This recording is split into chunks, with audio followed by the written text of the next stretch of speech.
नमस्ते सद्गुरू friends, Priyanka recipe healthy या चॅनलवर तुमचं मनापासून स्वागत। आपण या कैरीपासून रेसिपी बनवणार आहोत। तर कैरी ही बाजारात इतर ठिकाणी सहजच उपलब्ध होणार आहे, कारण आता कैरीचं सीझन आहे, उन्हाळ्याचे दिवस आहेत। यामध्ये आपल्या शरीरात खूपच रखरख होत असेल किंवा उन्हामुळे त्रास होत असेल, तर या कैरीमुळे आपल्या शरीराला थंडपणा किंवा इम्युनिटी पॉवर आणि डोळ्याचे तेज वाढवण्यासाठी खूप मदत होते। यामुळे आपण या कैरीचे विविध प्रकारचे रेसिपीज करून खाल्ल्या किंवा पिल्या पाहिजेत। तर कैरी छान धुवून पुसून त्याचे देठ काढून घेतलेले आहेत।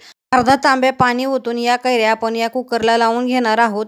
तर याचे आपण साधारण 2 शिट्ट्या करून घेतलेल्या आहेत। तर तुम्ही बघू शकता यामध्ये आपली कैरी छान अशी शिजलेली आहे। अशा पद्धतीने आपली कैरी छान शिजलेली आहे। यामधला गर असा पसरलेला आहे सगळीकडे। यामध्ये आणखीन मी 1 तांब्या पाणी ओतून घेणार आहे। याचा गर असा पाण्यामध्ये ढवळून घेणार आहे आणि या कुकरला चिटकलेला गर पूर्ण आतमध्ये या पाण्यात मिक्स करणार आहे।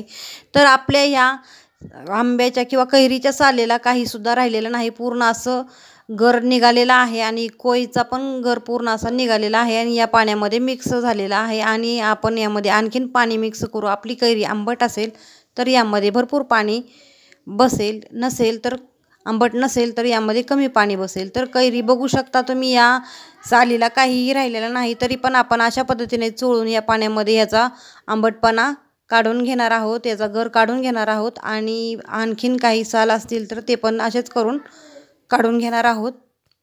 अशा पद्धतीने सगळा गर आपण काढून घेतलेला आहे आणि यामधलं आपण दुसऱ्या भांड्यामध्ये कोय आणि हे साली काढून घेतलेले आहेत। तर कोय पण आपल्याला अशा पद्धतीनेच याचा गर काढून घ्यायचा आहे आणि दुसऱ्या भांड्यात ठेवायचा आहे आणि आपल्या कुकरमध्ये साईडला चिटकलेला गर पूर्ण आतमध्ये काढून घ्यायचा आहे।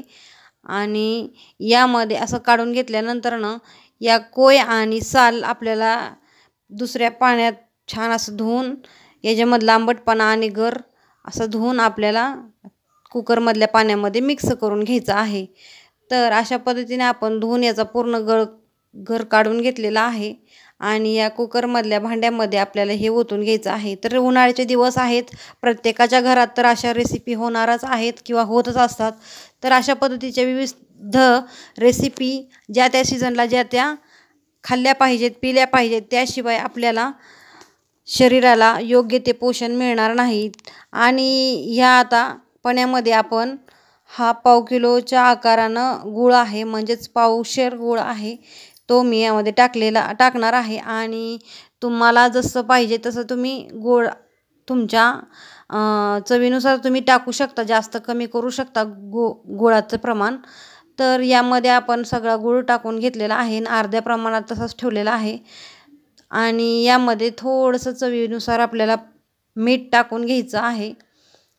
तर अशा पद्धतीने मीठ टाकल्यानंतर आपल्या या पण्याला उत्तमातली उत्तम अशी चव मिळते। आणि यामध्ये वेलची किंवा सब्जा भिजवलेला असेल तर 1 चमचा सब्जा आणि थोडीशी पुदिन्याची पाने टाकल्यानंतर ह्याची चव आणि ह्याचे जे परिणाम आपल्या शरीरावर होणार आहेत ते द्विगुणित होतील। म्हणजेच आपली इम्युनिटी पॉवर आणि पोटाची पचनशक्ती वाढते आणि डोळ्याचे तेज छान होते आणि आपल्याला अशा पद्धतीचे पण तयार झालेले आहे। थँक्यू।